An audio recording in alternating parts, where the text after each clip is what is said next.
Consider the portion of the curve y equals sine of 2x shown below from x equals 0 to x equals pi over 2. So the only part that we're interested in is from here over to here. Part A, set up an integral to find the arc length of the curve. Do not evaluate the integral. Okay, so arc length is just a formula.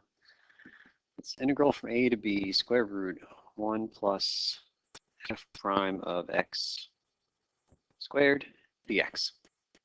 So let's fill in. In this case, integral 0 to pi over 2. Square root of 1 plus, okay, something is getting squared. And the thing that's getting squared is the derivative. So in this case, the function was sine of 2x. And so we just plop its derivative in here. So the derivative of sine of 2x is cosine of 2x, but don't forget the chain rule. It says times 2. So that's it. We could clean it up just a tiny bit by squaring both of the factors inside of the brackets, but I'm happy with that answer as it is. B.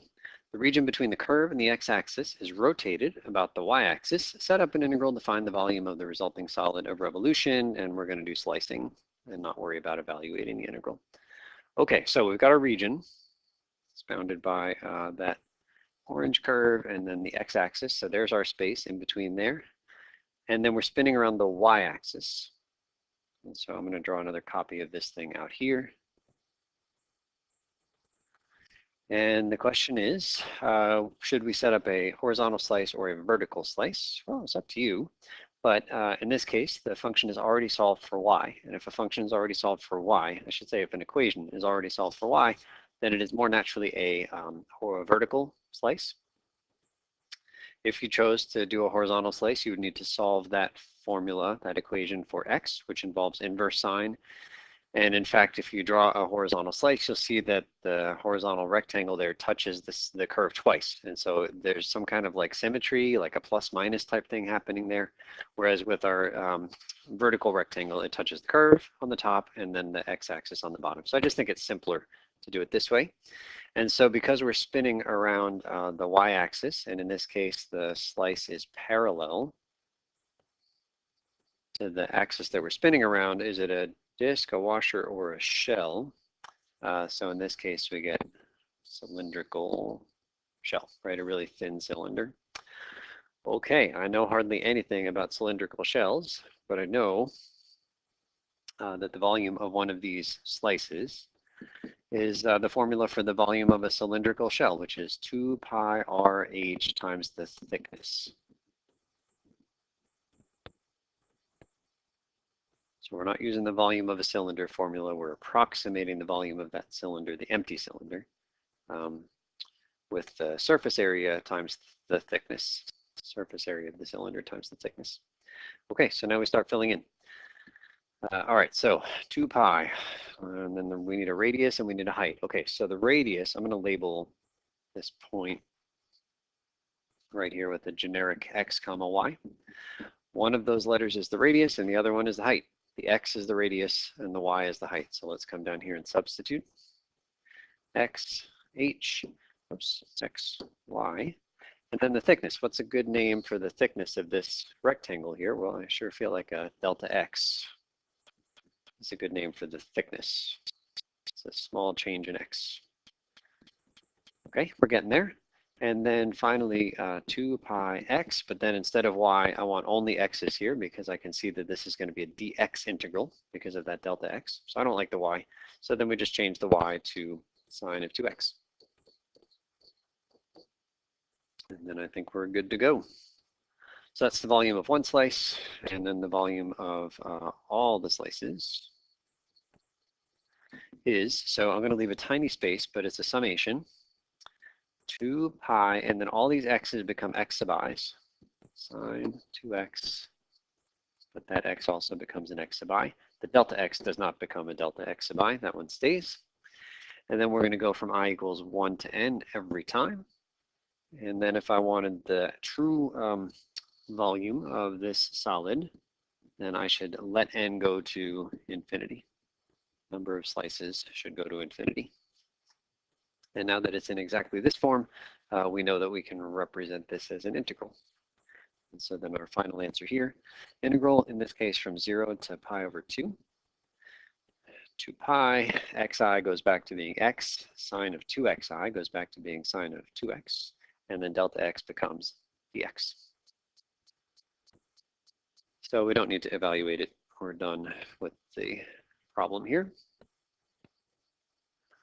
Part C, the base of a solid is the region between the curve and the x-axis, so just like we had before.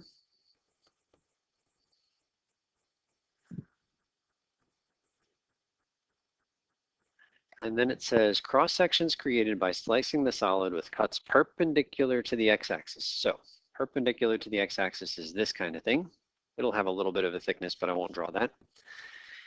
And the slices, the cross sections here are squares. So you got to imagine that green line that we just drew here. Let's try it one more time. Green line there. And then the square is going to be coming out of the paper, out of the board towards us. And it's going to be a square. So I'm going to do my best here. So it's coming out of the board, but it's a square. So it's the same, same amount out of the board as it was for the first green line that I drew. Maybe something like that. And so you imagine if you draw the square out here, it's a really short square, right? Doesn't have much that comes out of the board there, but then here in the middle, it's the biggest square coming all the way out of the board and then getting smaller as we go this way, right? But all squares. Okay, and so again, we're going to label our generic point here on the curve with an x comma y. We'll use that. And I know that I need to first write the volume of one slice. So the volume of a slice is equal to, so that green thing is just a square, but you got to imagine giving it a little bit of thickness, which I haven't drawn in here because I don't want to clutter up the picture. But it's got a little bit of thickness, and so it's the shape of a shoebox. And the volume of a shoebox is, just length times width times height. And in this case, let's take a look. So one of these letters is it's either X or Y. Let's think about it. So this right here is one of the sides of the square. Is that X or Y? Well, that's Y. So the length is Y.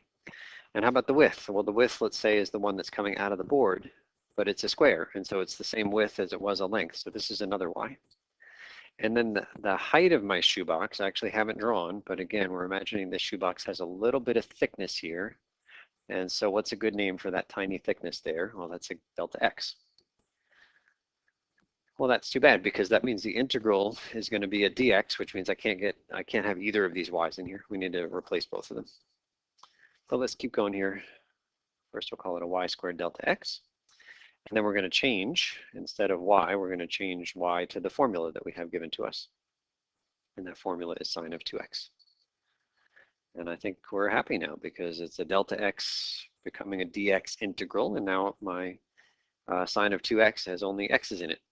So we're good to go. So that's the volume of one slice. The volume of all the slices is the same deal as before, but with a limit and a sigma. Limit n goes to infinity, summation I equals 1 to n, and then we just copy that last formula, sine of 2x. But this x becomes an xi, every x becomes an xi. It's squared, delta x stays. And then it's in exactly the right form to convert to an integral, still 0 to pi over 2. Sine of 2xi goes back to 2x squared, delta x becomes dx. And we don't need to evaluate the integral. We are done.